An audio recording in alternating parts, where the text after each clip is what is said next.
Right now? Yeah. Okay. Action activate, and I'll catch you on the whoosh.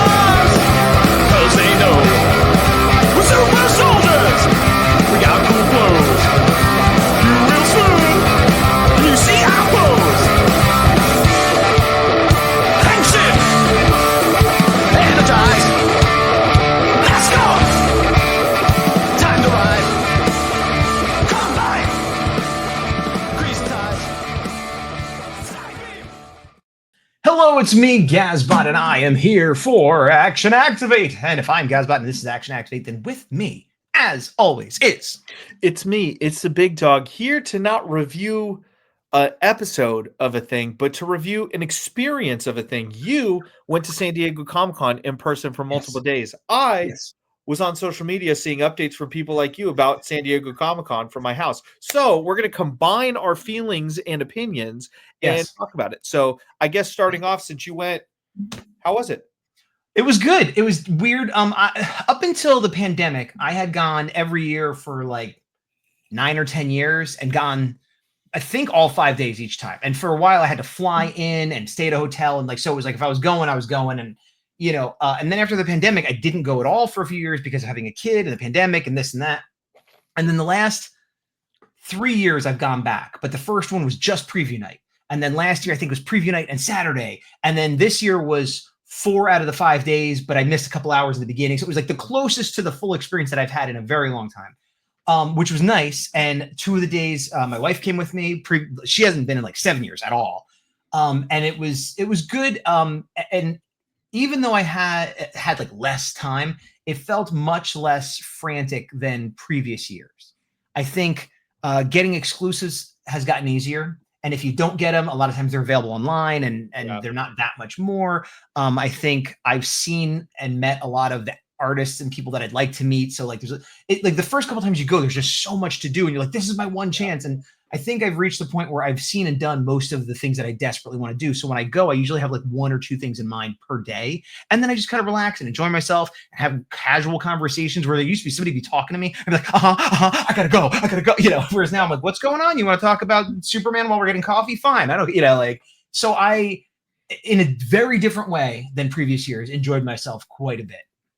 I'm glad. That seems like kind of the good way to go, where like the less stressful you can make it, the better. Because it's very easy to get caught in the moment and be stressed, even when like in a vacuum, you're like, why would I be stressed about this? But it's like, oh, you got to go do this thing. Like I remember you and I went together for the first time ever 6 years ago now in 2019, right before the pandemic. Yep. And you were tabling, so you and I would sometimes switch off, but I remember like I'd go in with you as a vendor, and then it's like, all right when it happens, you got to go to these booths if you wanted to get these exclusives or they're going to be gone.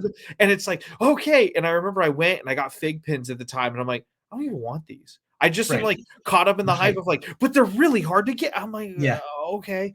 So stuff like that. I've been guilty. I think I've been guilty of that a little bit less than you. I've been guilty of it for sure. But like fig pins is like something that I don't want. Like I'm more guilty of, and I didn't do it this year, but I'll go to Hasbro to get a thing. And I'm like, I'm online to get this Star Wars figure at Hasbro. Oh, they still have the other figure. I better just get everything because I'm online and have an opportunity. And I've gotten much better at that because they had other things that maybe I kind of wanted. There was like a Ghostbuster set that looked cool. And there's the fear of missing out where you just get it. And then it's like, well, if I don't want it, I'll trade it or sell it or blah, blah, blah. And I just got the Star Wars thing I wanted. And that's all I got. In fairness, though, using the Hasbro example, like for this year, there's not a singular item. It's all multi-packs of stuff. And you don't want to sit on it. If they had like a singular G.I. Joe that you were on the fence about, you would have got it. If I was on the fence about it, yes. That will, if I'm not sure if I want something, I'm more likely to get it because it is like, oh, I won't have another chance later. But they're all of it was like I was on the fence of like, do I even want it like at all? Like not like, do I want to spend the money? Not like, you know. And so there was very little chance I was going to get things like that. And I was talking to myself about that, you know, like, and again, I have the luxury of having been there more than once. And I have the luxury of like knowing that a lot of this stuff goes up online and you can possibly get it at retail still. or maybe a few bucks over retail. You know, like it didn't always used to be that. It used to be if you missed it, that was it. And now it's 3 times what it cost the next day, no matter what. And it's not quite like that anymore. So that's, you know. I do say it does seem like, and correct me if I'm wrong, from your perspective, like even though, especially the Hasbro example, I think all that stuff you could order with a Pulse membership like in a week or a month or something, but Usually getting not it in 100%. person just hits different. Oh, it absolutely hits different. I mean, I bought one of the things I bought that you want to talk about is these AMK YOLO Park Transformers model kits, which are just Build-A-Figures. You can get those online. They've been out forever, but I bought 3 of them because I was there and it was fun. And, you know, I got to pick it up and hold it and, you know, and that's not even an exclusive, but you're right. Some of the exclusives. Yeah. But on the flip side, they had the NECA booth with the Ninja Turtles. They have other stuff too, but that's one of the main things I get from them. And they had like a Surf's Up Beach Cowabunga 4-pack. That was their exclusive. And this is how bad it is. Like they had to put them up for pre-order a month or 2 ago, and I couldn't remember if I pre-ordered it. I saw that in your video, and I'm like, you pre-ordered it. I know you pre-ordered it. Well, I literally couldn't remember. And I got a shipping notification yesterday that it's coming. So I do have it, and I'm happy I have it.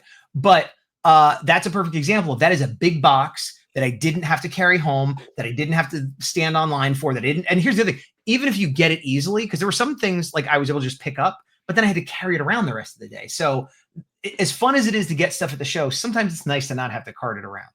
And we're just talking about toys. I mean, comics is a little bit easier in terms of putting it in like a box, but they get heavy on your back after a while. Unless you get trades and stuff. When you and I went, yes. I remember there was a booth that had like, the more you buy, the cheaper it is, where like, if you bought enough, it'd be 80% off or whatever. And I remember I had just these bags of trade paperbacks with me.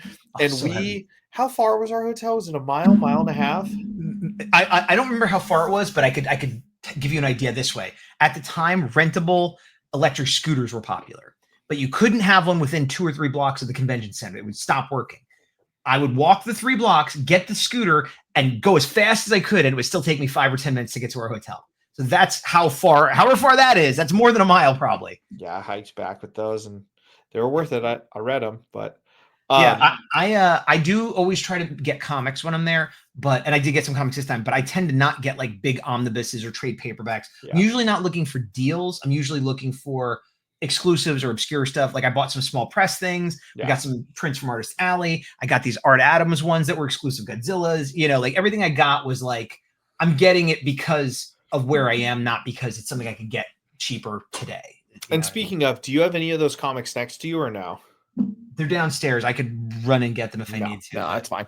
I can tell you one of the ones I got is an indie guy, an indie comic called Halloween Boy, which you may have heard of. Tech Advisor Azuki, my wife, was looking at this booth, and I was unclear. It was a man and a woman. I was unclear if they were married, friends. They were together in some partners. Way. Who knows? Who knows? But she had a bunch of books that Q was looking at, and I was looking at it too. But it was interesting. It looked good, but it was like she was interested in it, not me. So I was just sort of hanging out. But next to it at the same table was this Halloween Boy thing. I'm like, I know this. Where have I seen this? And it kind of has like pointy ears like this, and it's and I'm like, oh. Big Bad Toy Store, their Monster Force or Fresh Monkey Fiction or one of them is making a figure of this character. Oh. And I even said, I'm like, I know this from somewhere. And they picked up the box. It was a prototype. It's not out yet. They're like, from this, like, yes, from the Fwoosh from Robo, who introduced our thing today, back when it was the Fwoosh.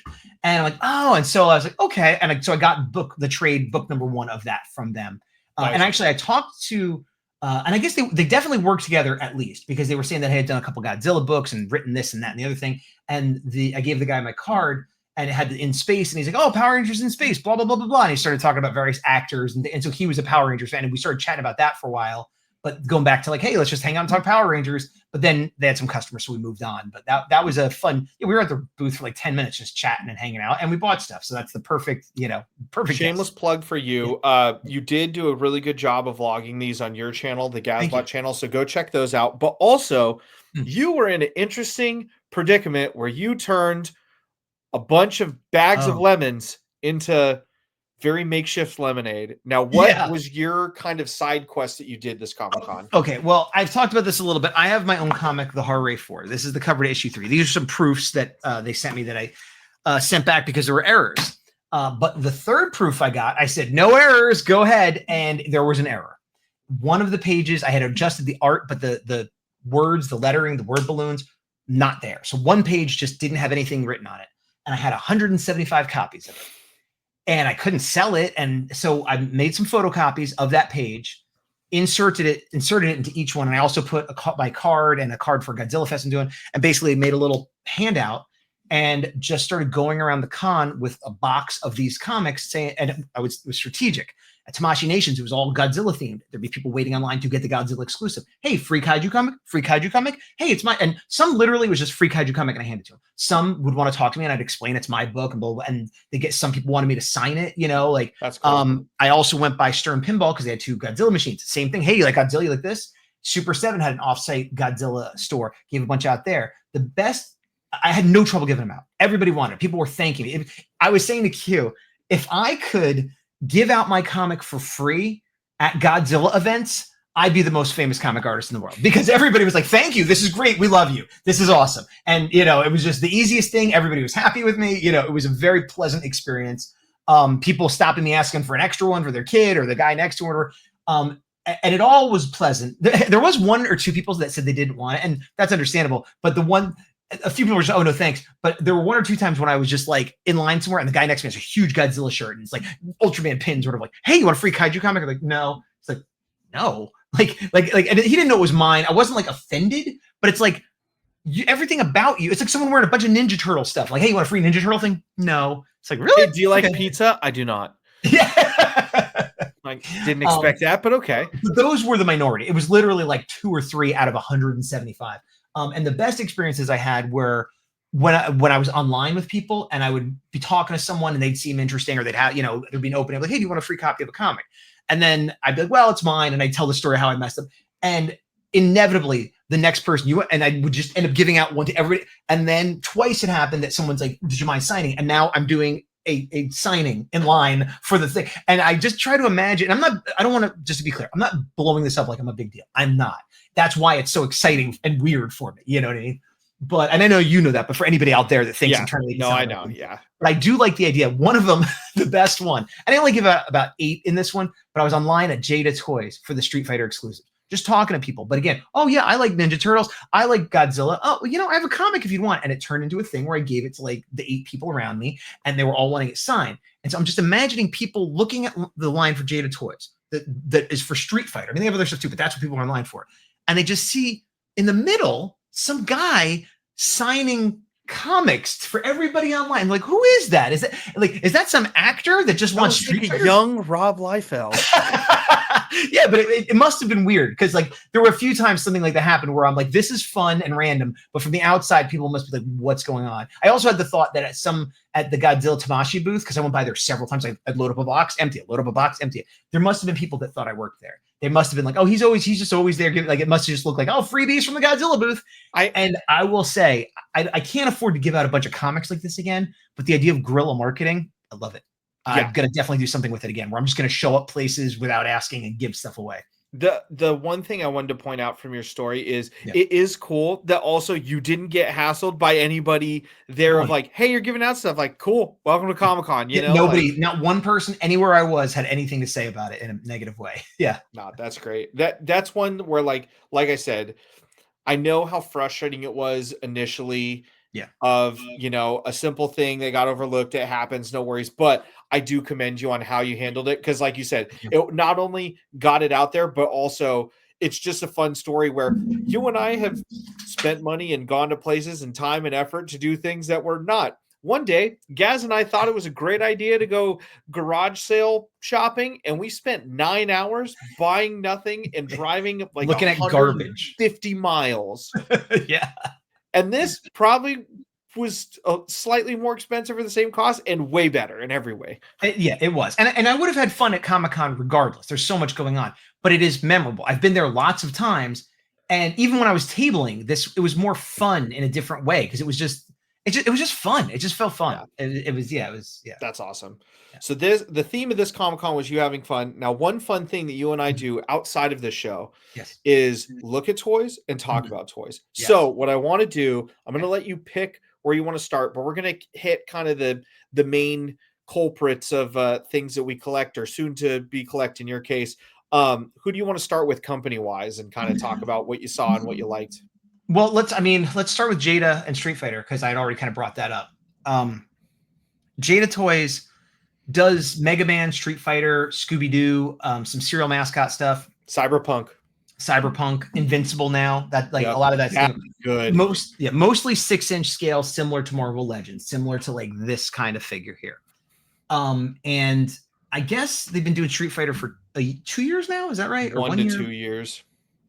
And I have never really collected Street Fighter. I like it. I may have had a figure years ago. I can't even remember, but I was interested because the exclusives had the little fiery, like when you hit them in Street Fighter 2, like the old school one. And then it also had the blue Dalzim, which was my preferred version. I'm like, yeah, maybe I'll get that. I don't know if I want to collect these, but I can see getting a Ken and a Ryu. And like, if I got them, I'd want this exclusive and whatever. And since that thought, like their Storm Arena decided they're going to make them, but for Alpha 3. And then, now you're telling me 52 Toys is making it for Street Fighter 6 maybe. And it's like, whoa, it's really blowing up in a way that like, and when I was online, in addition to giving out my comics, I was talking to people and everyone online there was already like a Street Fighter collector. Whereas I was like getting into it, which is weird because I collect toys, but I'm like, I'm new to this arena.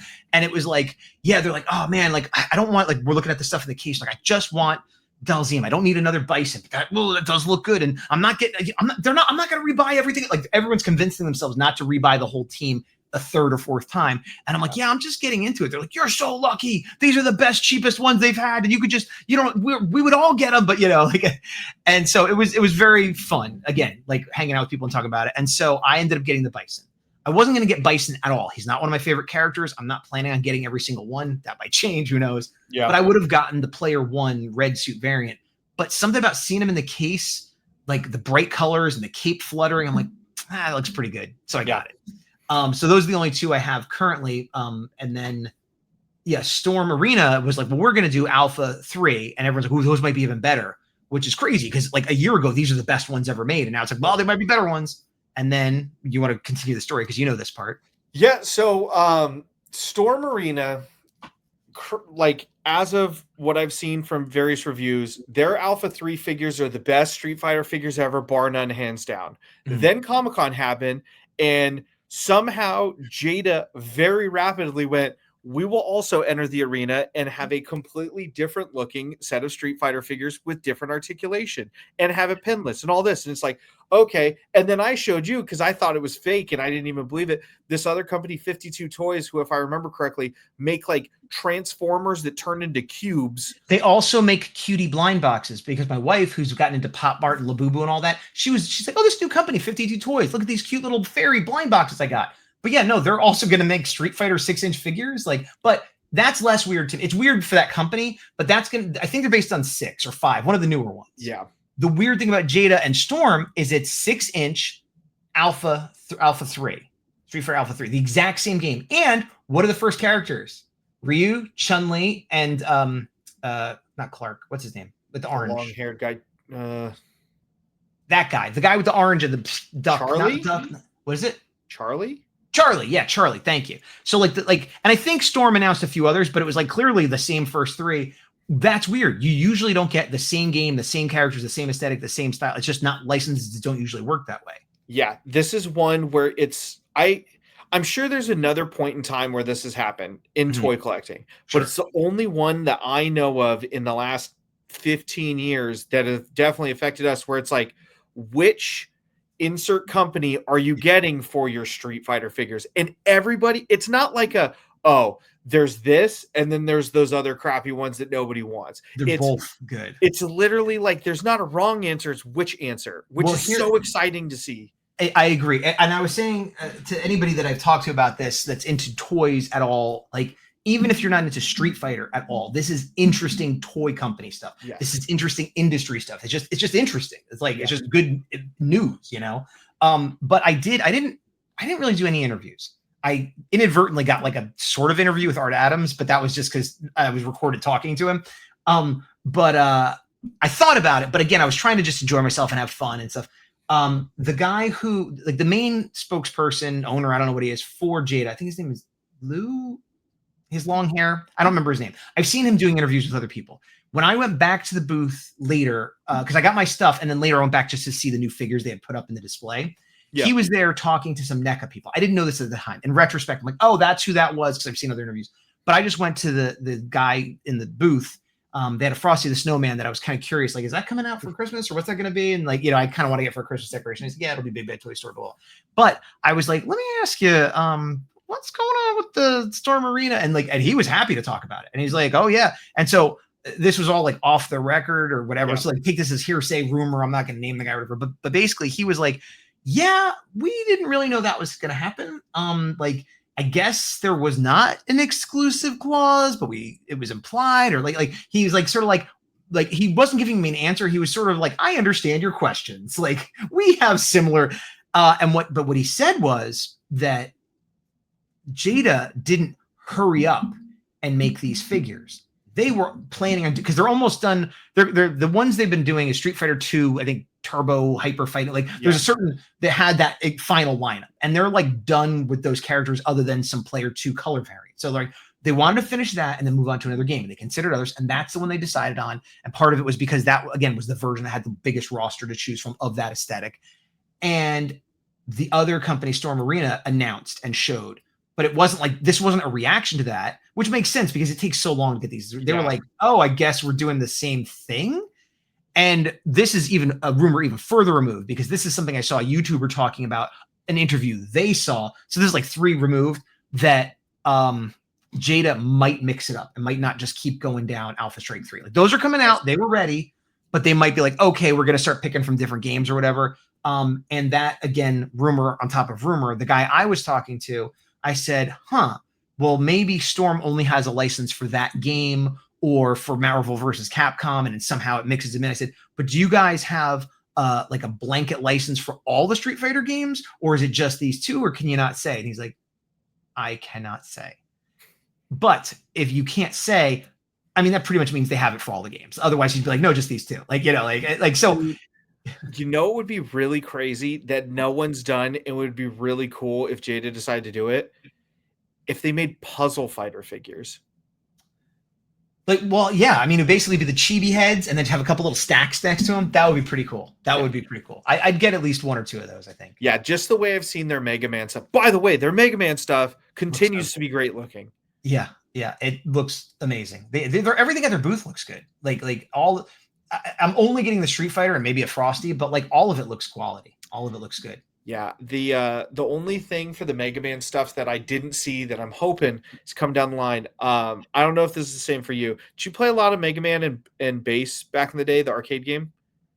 Oh, was that the fighting game? No, it was just it was pretty much just all the Mega Man boss battles. Yeah, I took that.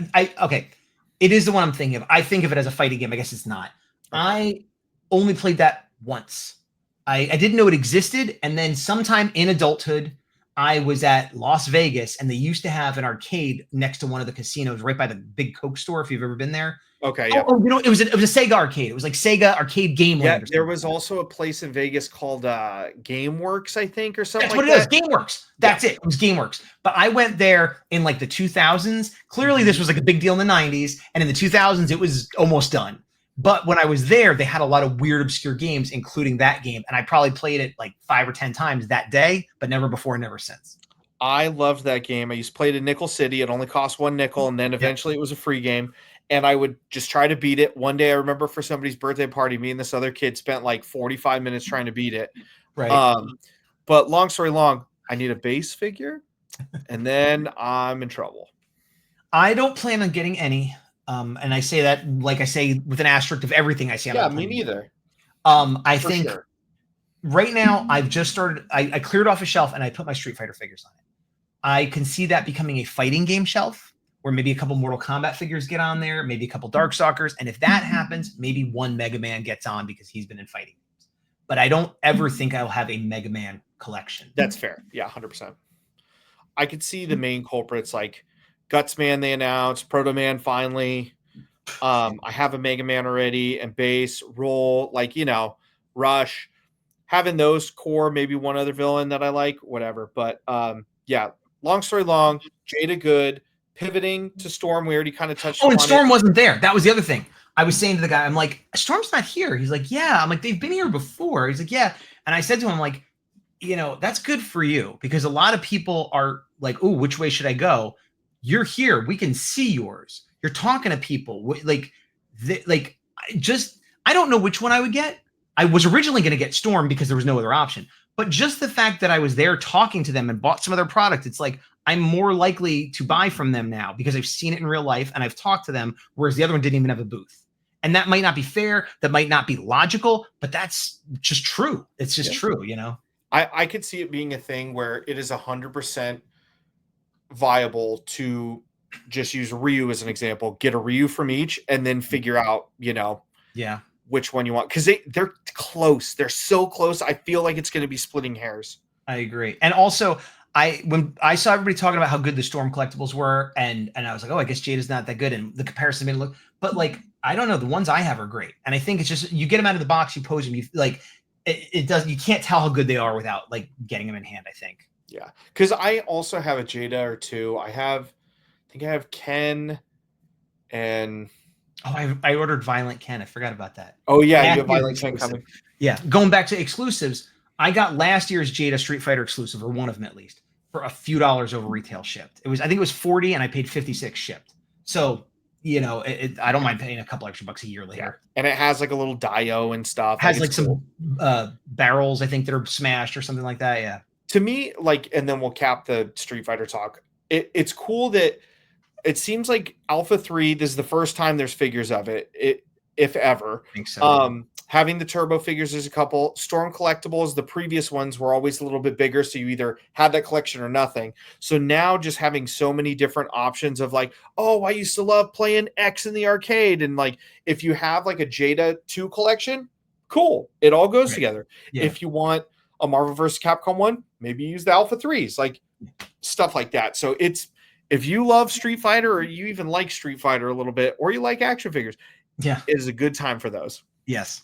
But let's pivot to non-humans. We're going to talk about Transformers. There's a lot of stuff with Hasbro. I'm a little less connected to it. You're still a little more connected to it. That's great and dandy. Look up the announcements later.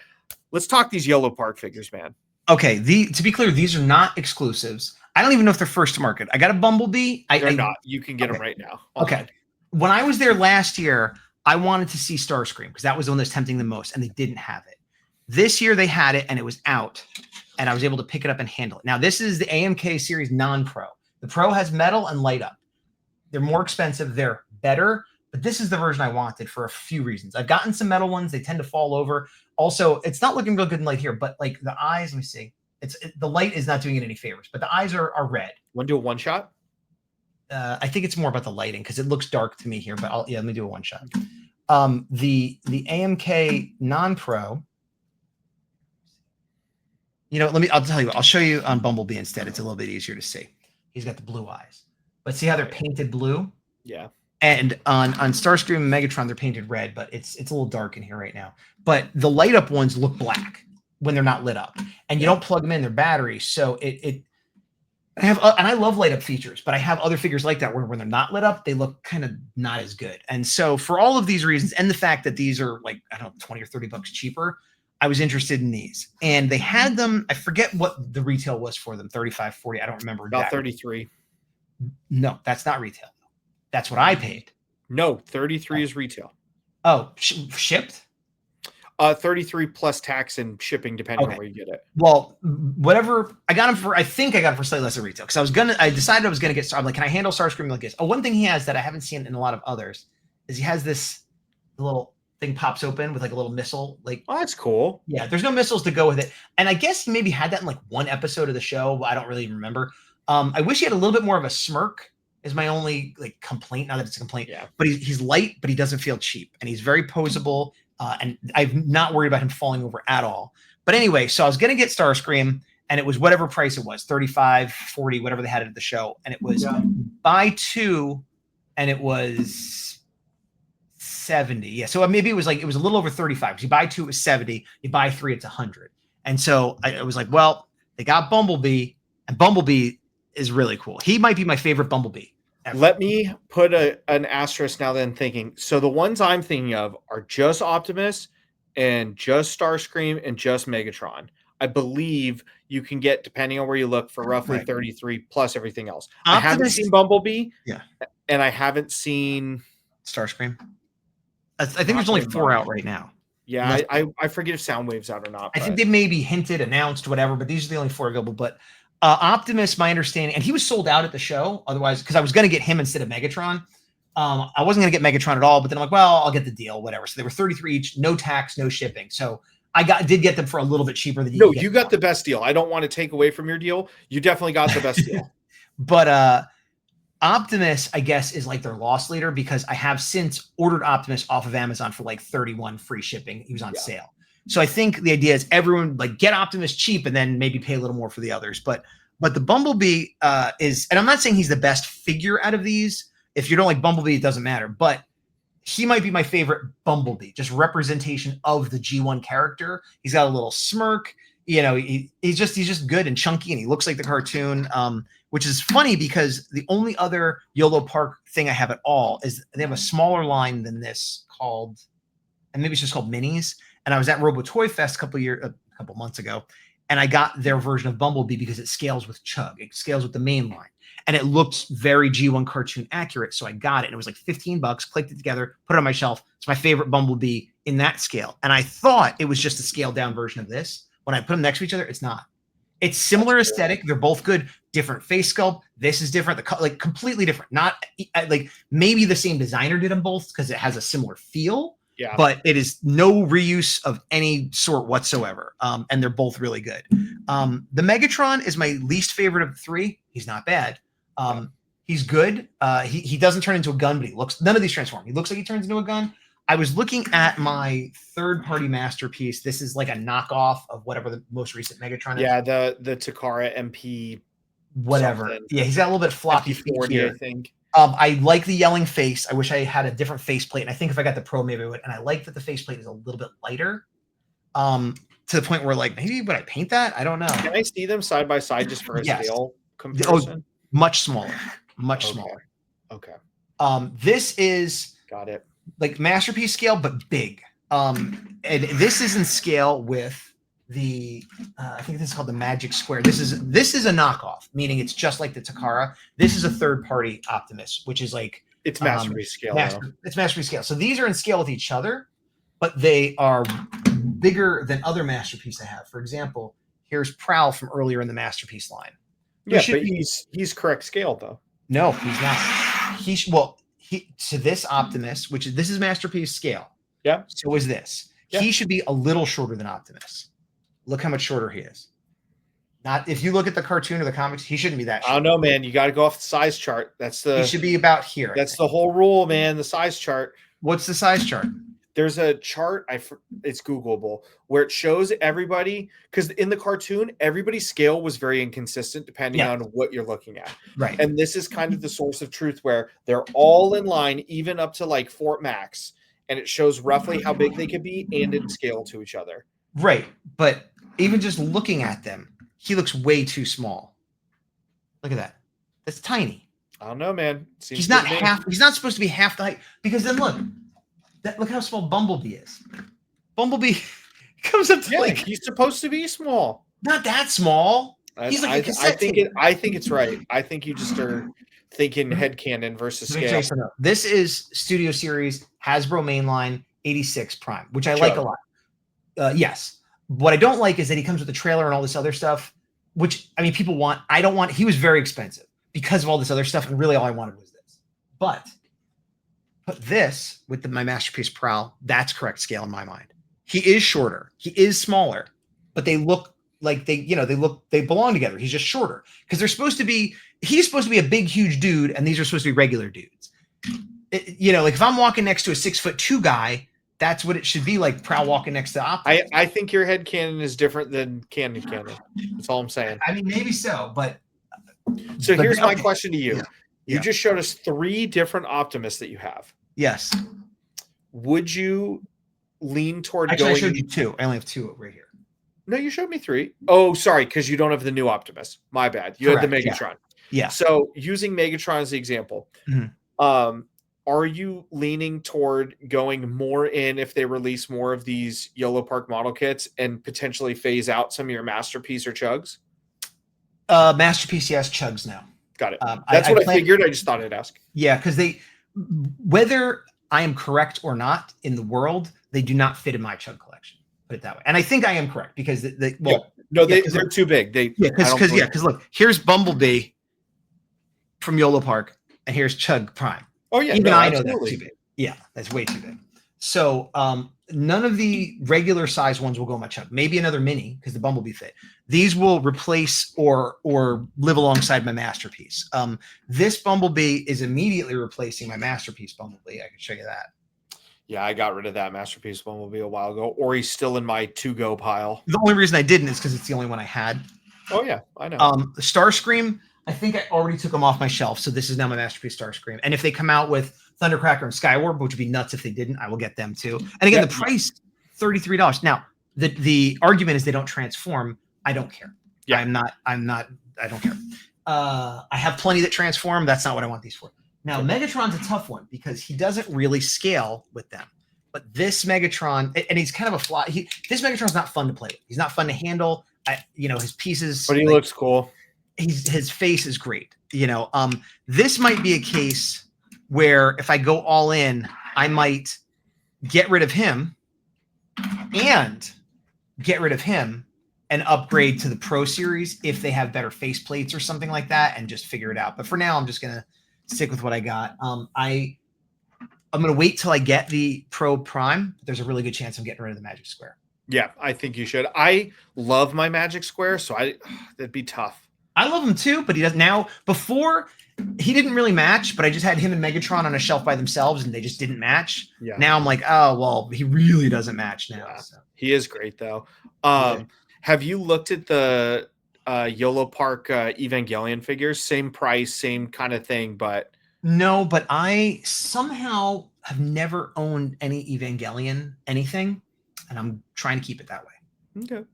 I like Evangelion, but it's not one of my top favorite things of all time. And there is a part of me that's like, ooh, big monsters and mechs and just have representation. But without getting into it too much, I don't feel it doesn't feel as necessary as other things. It doesn't fit in the same way as a lot of other things do. For sure. I've been tempted for exactly the opposite of what you just said. Because it's so different and unique. Yeah, and I've heard great things from everybody like, oh, Evangelion, man, what a tough one. So iconic in the 90s. I shouldn't have watched it when I did, all that stuff. Did you watch it ever?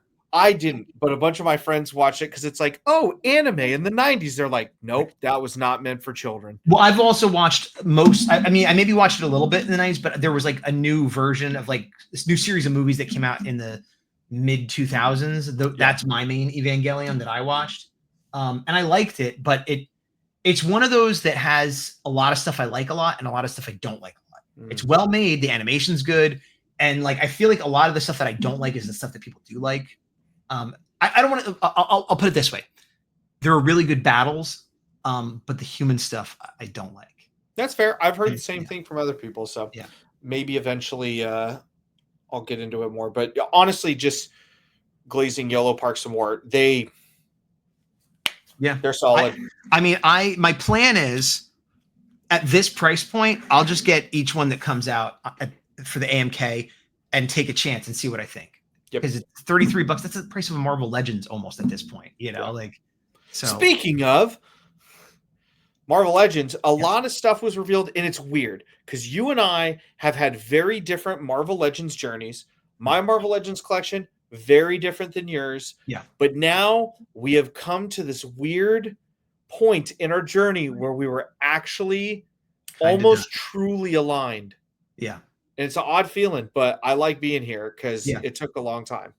Yeah, I agree. I think we're both in a place where we have most of what we want.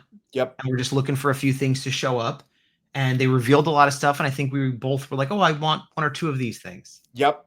Yeah. And it's awesome because for a while, and especially with Spider-Man, like I'm staring at a Spider-Man show. Actually, you know what? I have a Spider-Man shelf and a box of Spider-Man. I don't know if I've ever showed the shelf on the shelf. See. But here's the current iteration. That's your Spider-Verse. I love the Spider Buggy. Yeah, me too. So does my daughter. There's some of the villains, Thunderbolts. Yeah. Anyways, so that's easy to get variants of like, oh, it's another one of these. I can put it there. Everything else, it's like you don't need 19 Wolverines. Maybe you need 4. Right. Maybe. But so like when they reveal that kind of stuff, I'm like, cool for somebody. Pass. Yeah. But for us, dude, I think when we did one of these like top 10 wish list figures, a couple of mine were in this go round. The Rachel Yeah. Summers Hound, baby. That's go. one of my top I've been waiting for. The only thing I don't like, I'm happy I'm having it, I'm getting it, I'm pre-ordering it the second it comes out. I don't love the effects. I feel like I don't love the effects or the head, the alternate head. The one with the lines on it, the angry head, that's the one I'll be using. I want that one as well. Yeah. I don't know. Whenever I think of her, because I've only read a little bit of her, and I didn't read all of Excalibur, but I think of Excalibur 1, where her face is like masked in like psionic fire or whatever. Yes. I want just a blank face with eyes. Like, I feel like that's maybe not for us, but for a customizer, that's an easy one to do. oh yeah, absolutely. It's like with Spider-Man Unlimited, where I'm like, you needed the cell shading. It looks weird. Yes. But I'm gonna take what they're giving me, and if they make a better one in 2 years, I'll be like, but and they might. Here's what I predict: they're gonna have this one, and then in 2 or 3 years, they're gonna have a new Excalibur 3-pack with a revamped Rachel with that face, with Megan with her yellow suit instead of the green suit, and Captain Britain with a proper helmet. And I'll buy that too. Right, that's what we're gonna get. What? Different sprite. Kitty Pryde. I mean, there could be a different one. The one they gave us is technically the correct one. They could do a better version, like her hair could be a little different, but that is like the standard Excalibur suit she wore at that time. Yeah. But Captain Britain has sort of a cloth mask instead of, it's supposed to be more like a helmet. There's also other characters, secondary, tertiary characters they can give us, but I think Pete Wisdom. Who's Pete Wisdom? He's the guy with the like weird knife things.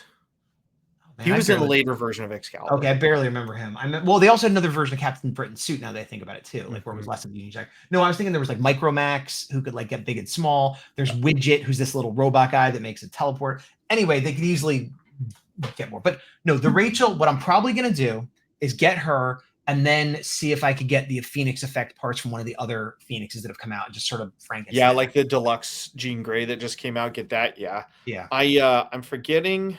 Oh, and speaking of Jean Grey, the 2-pack, and I think it's under the banner of X-Men 97, which is what I had hoped for, but I didn't really want a 2-pack of Marvel Girl and Scott Summers Cyclops in his like second uniform. I knew you were gonna get stoked on that because you missed out on that 2-pack a while ago. Back when Toys R Us had one, yeah. And I've been wanting that version forever. So those are my top 2 that I was most excited about. Yeah, I'm taking a look here. I'm going back to look up, shout out Toy Shiz on Instagram. They always have good pictures.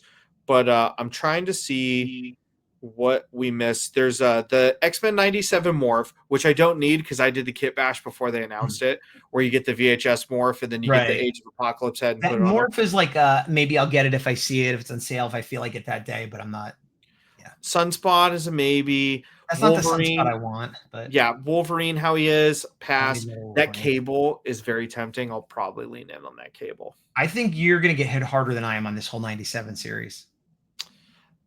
Emma Frost, pass.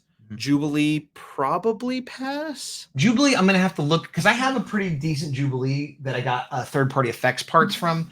I'm gonna have to like kind of look at them side by side and see if it's worth an upgrade because I don't need 2. It's just she is good. The hands are good. What else was there? They had those Magic the Gathering crossovers. Yeah, I'll get into that in a sec. So fun fact, speaking of 97, so that Gambit Rogue basketball 2-pack, do you know the controversy about that? Because he doesn't have a shirt on and the joint is really weird looking. It's really weird because it's a reuse. Of what? Of the failed starting lineup figures that Hasbro had. So it is a reuse of a starting lineup body that they threw Gambit on. And you're like, why does this look so funny and goofy? That's why it's got that bizarre joint. And that's why it has the basketball hands and everything. Yep. Well, and that's weird and whatever. They're trying to make it work, but they should have just gotten a cloth, that pink shirt or whatever he had, just put that on top of it. Would have fixed everything. Or just a upper torso resculpt or something. But yeah, I mean, but I'm even allowing that they didn't want to pay for a new resculpt. Just cover it up then, because the fact that he had it off is what made it weird. Like you noticed it right away. All bad though, so people are roasting it. I don't care either way, but I thought that was funny. Farrell, need Farrell for X Factor. I don't need her, but I know other people have been dying for her. So I know what's Spectre Creative Scott Knight Lick Guru, whatever his name is. He's been wanting that forever. You were stoked about a new Crystar figure. Warbow, or wait, well, yeah, Warbow. Yeah. Yeah. I am stoked. And it kind of, see, here's the thing. I'm not much of a customizer, but it makes me think like I should have got another Crystar, because now it's like the chances of them doing even more, it gets less and less, because then they're like even more obscure. But Warbow is green. All of the other Crystar characters that I could think of are more or less bluish, like he is, and a lot more similar. So like if I had gotten 2 or 3 Crystars, theoretically I could customize maybe the rest of the team. I think it's more likely I'm getting Warbow. I'm pre-ordering it the second it's available. And I'm super stoked. But I think it's within the realm of possibility that they might make some of the Molten Men in the same way. Like maybe we get 1 or 2 of them, and then it's just like that's it, you know. And like, but yeah, I would take Warbow over anybty else. Like if they said, "What's your next pick?" Warbow, and that'd probably be anybody get cared at all. And I think it's good too, because even if you don't know who he is, he's this cool crystal archer guy. Like he just looks cool. He does look cool. Speaking of looking cool, the World War II Wolverine looks cool. Yeah, pass for me, but whoever wants him, great. He looks awesome. The Star Fox Champion of the Universe 2-pack, deep cut, pass for me. I don't even remember. Oh, that's the Man-Wolf magic one? No, he's a blue guy with like a mane. Oh, I didn't even remember seeing He's from Infinity Gauntlet. This is another Infinity. Bald up to here, and then yeah, I saw that. I recognized him, but I didn't care. Like I kind of know who he is. This one I think won't shock you. The Emperor Doom Sorcerer Supreme. Mm-hmm. The more you look at it, the cooler it gets. Okay. So maybe that black suit Storm, I never had an affinity for. I've gotten 3 Storms at this point. Yeah, I don't think I need another Storm. Yeah, that one from the comics I didn't care too much. We talked about the Cyclops Marvel Girl 2-pack. That looks good. I'm gonna pass probably, but who's to say? The Wolverine Storm 2-pack feels like a punch in the nards, because I don't know what's so different about her from that Thunderbird 2-pack, and he looks like a slightly different version of the Secret Wars one. I don't. Yeah, I have a good version of both of those, and I mean maybe it's just for people that missed them, but I don't know what the point of that is. Yeah, I was confused by that. We already talked about the heinous basketball 2-pack, and I think these Magic ones are tough. So I play Magic. I haven't played Paper Magic in a while, but I play Magic, and I like Marvel Legends. Right. So these ones come with an exclusive card to tie into the Spider-Man Magic set coming out in September. And they come out with a legend. So this is, in my opinion, the worst of both exclusive Magic cards and ultimate-ish or maximum, Marvel Legends. Because this is essentially a maximum series figure, because they're deep cuts or they come with more stuff. And a card. Do you remember what the retail on these is? I didn't even look because I wasn't interested. Let me guess. How much do you think it should be? Well, an average Marvel Legend nowadays goes for about 25. Let's say this is a pack. What does a pack of Magic cards boosters go for? Like $6? Let's say 6 to 10, depending on what kind of booster it is. Okay, so let's. And this is one card it comes with, by the way. I understand, but I'm saying like if you get a booster, you have a chance of getting a really rare, expensive card. So I'm just sort of making up numbers. So let's say it's a good booster. I'll say 10. Now let's say this is a figure that's an exclusive. So I'm going to add $15 to it. So 20, 30, 40, 50. I think 50 is like, ooh, that's a really reasonable price, but it's probably more than that. So I'm going to say 60. Wow, it's $40. That's not a bad price. I think it's too much. Why? For an exclusive that comes with a rare card? I think it should be $30 or $32. Wait, hold on. Back up. Is it an exclusive? I think it's like a fan channel, maybe. I think it's exclusive where like they're putting this out when this Spider-Man set comes out, and then like maybe they won't do it. Well, I was putting an exclusive tax on it. Without the exclusive tax, $35 or so should be the retail. But yeah, I guess here's the other thing. 40 is high. But compared to everything else we've been seeing, I'm like, I've seen worse. Wait, here's the thing. All those Street Fighter figures we were talking about are sub 30. Are they? Yes. Because I was at Walmart today and they had Fei Long, who I didn't particularly want, but it was unclear if he was on sale or not. So I brought him up and he was $32. That is some weird tariffy thing, because I have that same one for $10 on clearance. Okay. That's what I was hoping for. I was hoping he was $9 or $10 and I would have got him. But they had 3 of them and it was like in a mess next to some Beyblades, and it said sale. What I did get, though, this will tie back to Comic-Con. Remember a while back, I was talking about Nacelle Company and how I didn't want to go to Walmart because a lot of their stuff was cheap. I made a point of going to Walmart today, and they had the 2 Sectar figures that were retailing for $25 each or whatever, $8 each. I got them both. Good. Why? Because, well, A, because they're $8 each, but B, I enjoyed going to the Nacelle booth. I had a really good experience there. I wish I had spent more time there, actually, is what I wish. I went there preview night, and it was a little slow, and I wish I remember the name of the guy I talked to. It wasn't the owner of the company, but he was somebody invested. He wasn't just like running a booth, and he was talking about, we talked about Power Lords, and I talked about how excited I was about that because they got that coming out. And I was saying how like 4 Horsemen had done it a while back, but they were like little and they should be bigger. And he's like, yeah, we did 6-inch. And even if they don't do anything else, there's an Atom Power. Like if that's all I get, great.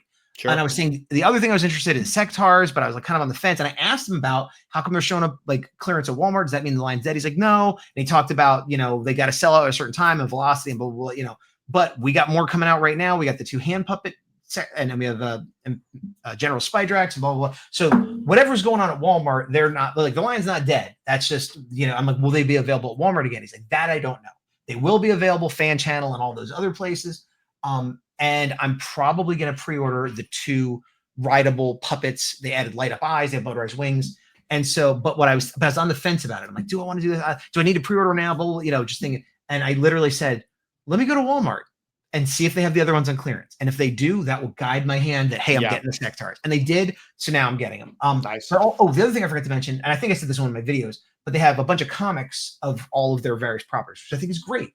And they even have a cartoon of RoboForce, which I haven't checked out. That's but cool. It's like free on Tubi or something. So whoever's running it, I feel like is just an 80s kid. It's like, let's just pretend it's still the 80s and just do it, And the booth had a nice vibe to it. They had a cosplayer dressed up as one of the biker mice. They had Rob Paulson, the voice actor. That's when I really wanted to go over there, but I was in the middle of going somewhere to meet someone, and there was like barely any line. I'm like, oh, I wish I could go over there right now, But I decided to buy one of the Power Lords comics that night. I'm like, well, I'll get one. I'm like, this is issue 1. And I was looking at it, and he was like, yeah, they're all $5. And I picked one that was like a virgin cover. I'm like, and he's like, yeah.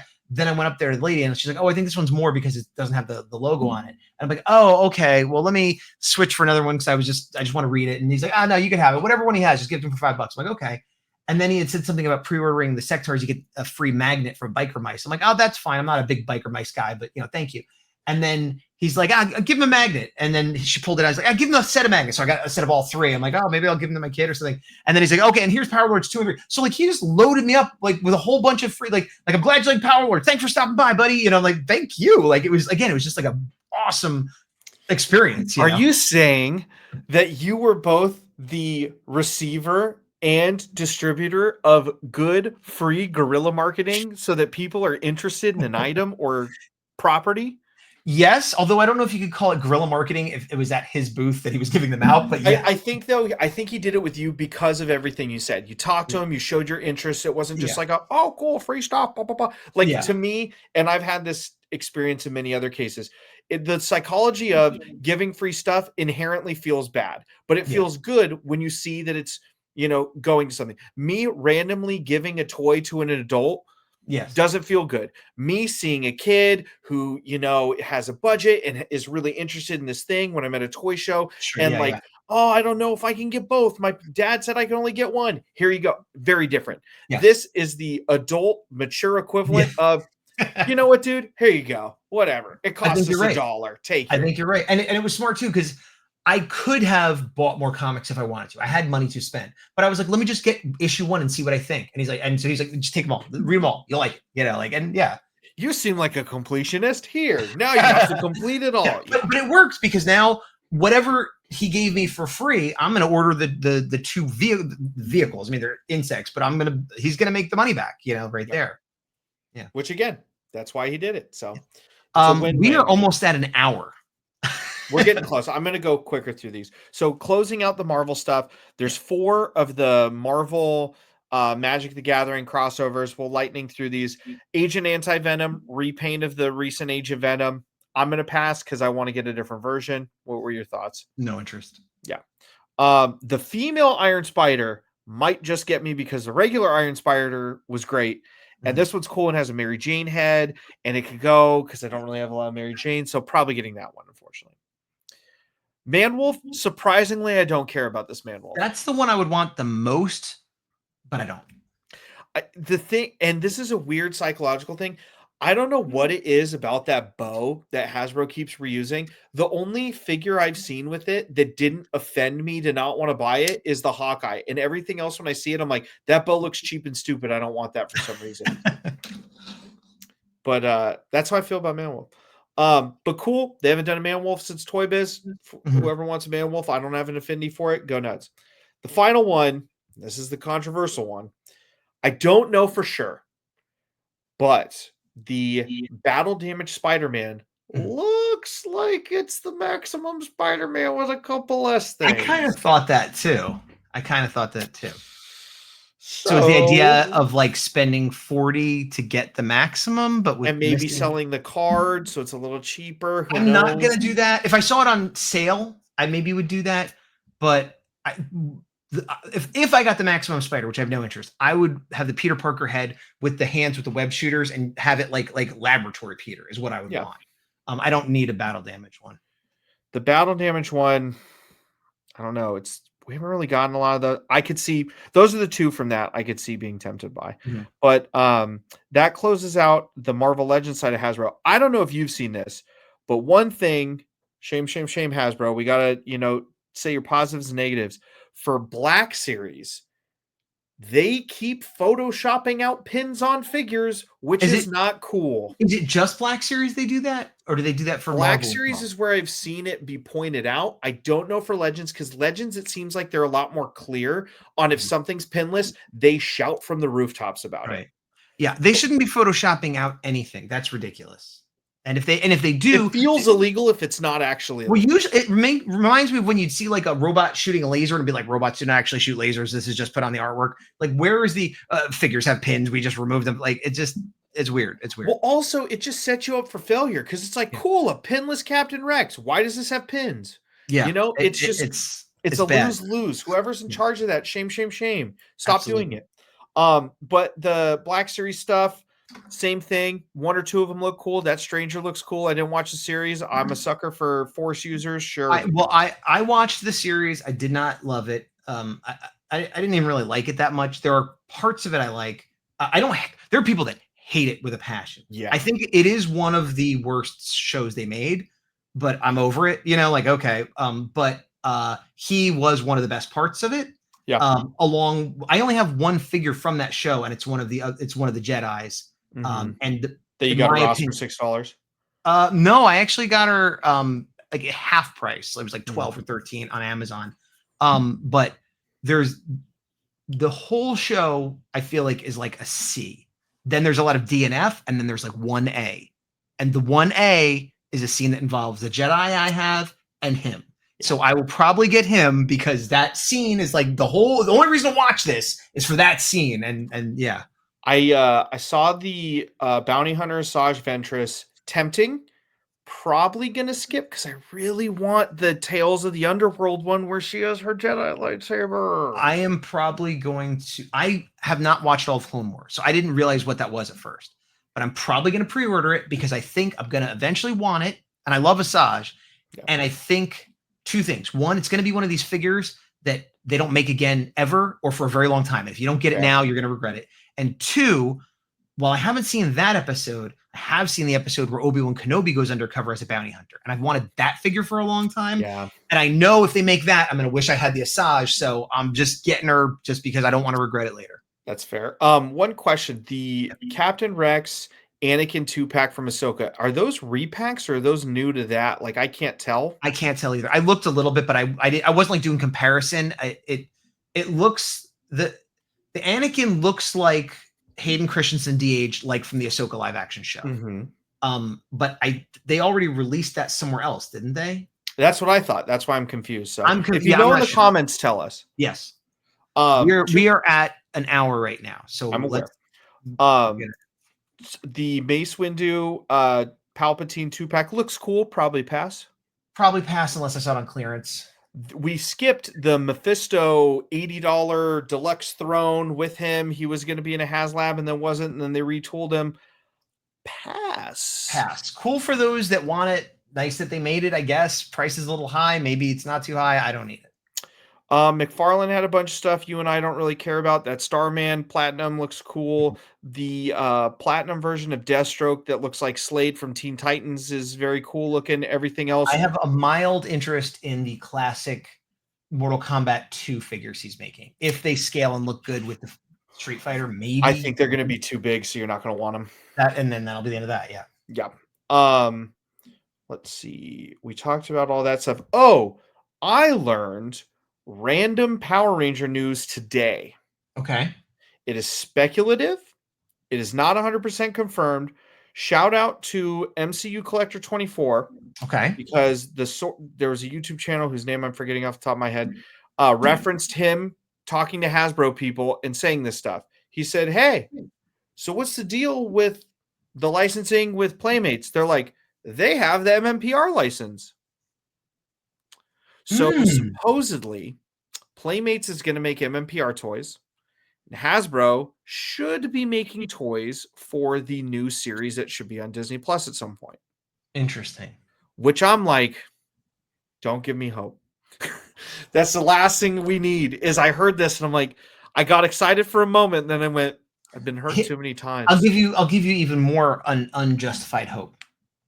Think about how when the MCU for Marvel started doing really well, what they would do is they'd have a wave for the new Captain America movie, and they'd throw in like 1 or 2 comic figures. A wave for the new Spidey movie.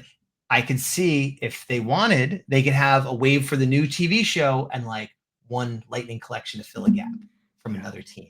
They could do that. As long, honestly, any Lightning I'll take. Any. Okay. But I'm guessing, assuming, hoping that the new figures for the new show would be in the style and scale of Lightning collection. Hasbro, feel free to steal this idea. You got plenty of time. If they showed that the Lightning collection was coming back by saying, hey, here's some figures for wave 1 of Lightning collection remastered or reignited or whatever weird things they're going to say, and they put out figures for some of the new series that's coming out, and then they go, and we heard what you guys said, and we're sorry it took so long, but here is the Amazon exclusive 6-pack of the entire Cosmic Fury team. It's just that would be amazing. That would be amazing. That'd get me, dude. That'd get me. Anything would get me. Not Power Rangers related, but Hasbro related. The other thing, and this is a rumor, but I think it might have gotten confirmed or semi-confirmed like super recently. Tron Ares is coming out in October. I saw this too. I forgot about it. It seems like Hasbro might have the license for Tron, which is great because when Legacy came out, I wanted to buy everything. And I bought a fair amount, but who was it? Had Jazzwares or no Spinmaster. And they were not good. They were not good toys. If we got some 6-inch Tron figures for Ares, and again, looking at the way Hasbro does stuff with Ghostbusters, with other things, they'll offer me like, here's the new ones, but also some legacy characters. Give me an original Clue and Yuri from the first movie. That's what I want there, first of all. And then anybody you want from Legacy, because the versions I have, while they're interesting toys, do not look like the characters in the movie. I don't have any, like there was those little crappy ones, but the 6-inch ones. So I'm ready for those. I'll buy some Ares figures too to make you happy.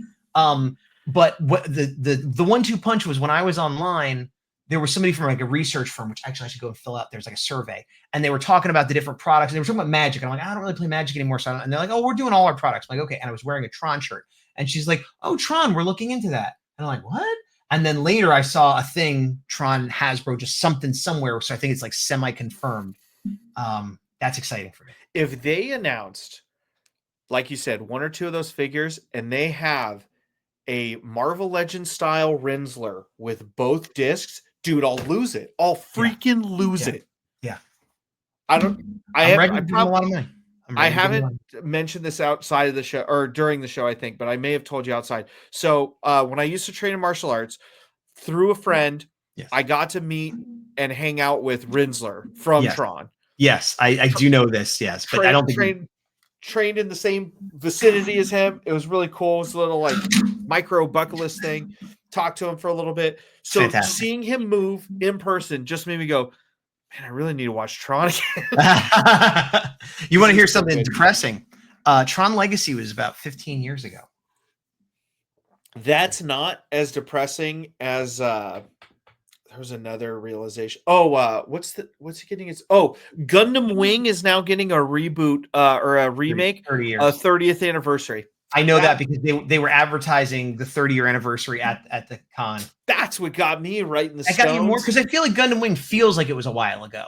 But the Tron Gundam Legacy, Wing, like, I watched it, when I would come home from school sometimes, only 10. That's what got me more than the Tron. No, Tron is one where, like, it's that old friend where you're like, I haven't realized how long it's been, but I feel like you never left now that you're back. We need to end, but I'll just end on Tron Ares. I did go to the Tron Ares panel in Hall H, which first time I've been in Hall H in a very long time. I'm glad I went. It was a good presentation. They had like laser lights and smoke and like full cosplay light up characters from the movie. They had, Jared Leto and the director. Yes. And they had Steve Lisberger, the original creator. They had Jeff Bridges. They had, everybody was there. It was great. I love the original Tron. I loved Legacy. Everything I've seen of Ares, I'm like, this is going to be the worst of the three. I still think that. I want to be proven wrong. But going to the panel, hearing what the people said. Also, I didn't realize Jeff Bridges was going to be in it because maybe he was in a second trailer that I didn't see or something. He's in a second trailer. And I don't think he'll be a main character, but he's in it. So that's something. Yeah. We got to get Bruce Boxleitner, the original Tron. He needs to be in it too, but that's neither here nor there. But hearing everybody talk about it, including Jared Leto, who isn't my favorite actor, but he seemed to be very passionate about Tron. And so like, okay. And they showed us some like previs stuff and like a couple scenes that other people haven't seen. And like, I'm not going to give away what I saw, but there was definitely scenes in the grid, definitely scenes in the computer world. And I'm like, okay, because everything I've seen up to now is mostly just about how it's in the real world. And I think that's going to be a lot of it, but at least some of it will be in the computer world. I'm like, okay, all right. I'm a little bit more hopeful now. And they played some of the Nine Inch Nails music and it sounds good. I like Nine Inch Nails, so it's not Daft Punk, but it is a good like second choice, Yeah. So I was going to go see it opening weekend and pre-order the toys no matter what, because I want to support Tron and have it exist. But now I'm like, okay, I'm a little more optimistic. Yeah. Other than the movie itself, the Hasbro stuff, like I'm trying to not count the chickens, but man, like that, you and I have been talking about that for a while. It's so easy too, because you just need to make like 3 molds. And that's it. Mm-hmm. Then you just repaint them all and put different heads on them. And then you make one that's like an army builder with like 3 different heads. And you could do regular and deluxe. Maybe some light up, maybe some glow in the dark, maybe some don't. And then you just sell them at every Disney park. Mm-hmm. Similar to what you do the Black Series, even though everybody already had those figures, but you repackage them and people still buy them at Disney. Well, they made the reaction figures for Disney, the one that has the Tron ride. And they're not great and they're crazy expensive. But I bought them because that's all they have, Like, imagine if they were good figures. Can you imagine a 6-inch light cycle? All right, we just got to stop. Any last minute? I saw Mega J Retro YouTuber, and I saw and the guy that he works with from Titan Toys. I think I forget his name. And I also saw Dan Larson from previously Toy, now Secret Galaxy. Got pictures with both of them, talked to them briefly. Cool dude. Didn't get a shout out. Again, I was just trying to have fun and I didn't want to make a thing of it. I saw Pixel Dan. I didn't talk to him, but I saw him. A couple other people. I got to talk to Art Adams. I met Dan Jurgens, who I'd never met before, the creator of Booster Gold. I met Norm Rapman, who is the inker and like sort of a often co-creator. I was going to get a commission from Dan Jurgens. And I was happy and sad because his prices were expensive. But I was going to bite the bullet and do it. But on Saturday in the middle of the day, he's like, I can't take anymore. I'm going to be working all night tonight to catch up. And so I was happy that an artist I love has so much work. But I was like, oh, but I can't get one. But I'm like, oh, but the minimum would have been X hundreds of dollars. It was a roller coaster of emotions. But I didn't get one because I couldn't. So, but he also, said, I've never seen you here before. He's like, I'm here almost every year. I'm like, really? And he said, but I almost never table.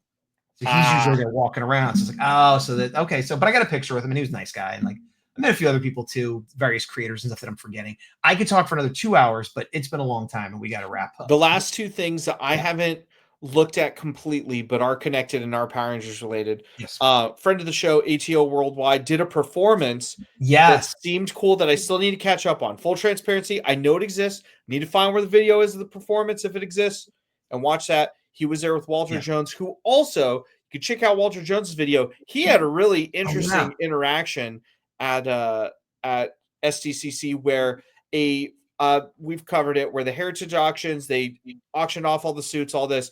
A fan gifted him his Once and Always suit, which was wild to watch. I recommend you go on his channel and see all the comments and watch the video of that, because that's interesting on Instagram. But yeah, wild. You know, I wonder if he was at the Power Morphicon booth or another booth, Walter Jones, I mean, because that is interesting.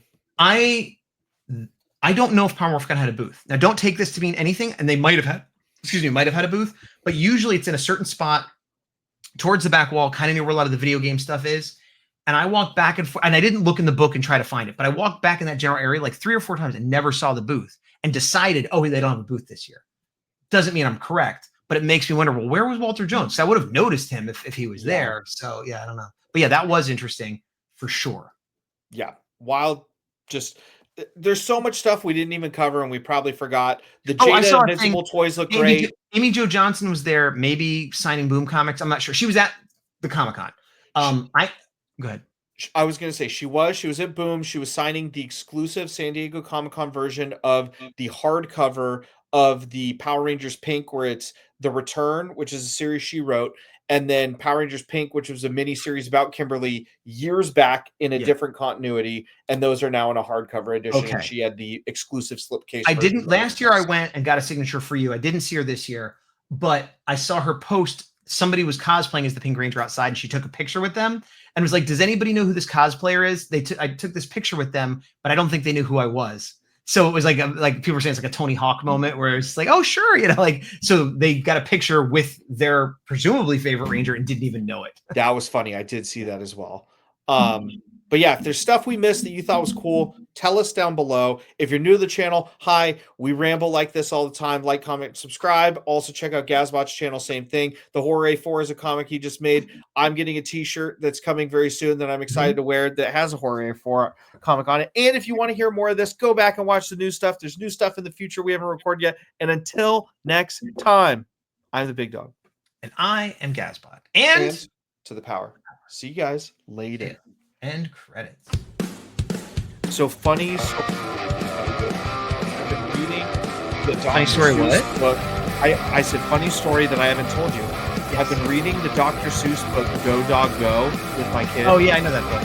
And my kid is slowly learning words, age appropriate.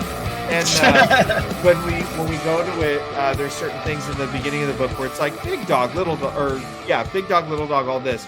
And I'm like, who's the big dog? And she points at me and says big dog, which I find humorous. And so in the book, it says little dog. But for whatever reason, she goes, tiny dog. And I'm like, are you tiny dog? Yeah. Big dog, tiny dog. So I'm like, this is perfect. So I love it. I thought that was funny that, of course, she changed it where it's her own nickname now. So that's perfect. I love it. There you go. All right, everybody. On that note, we're gonna go.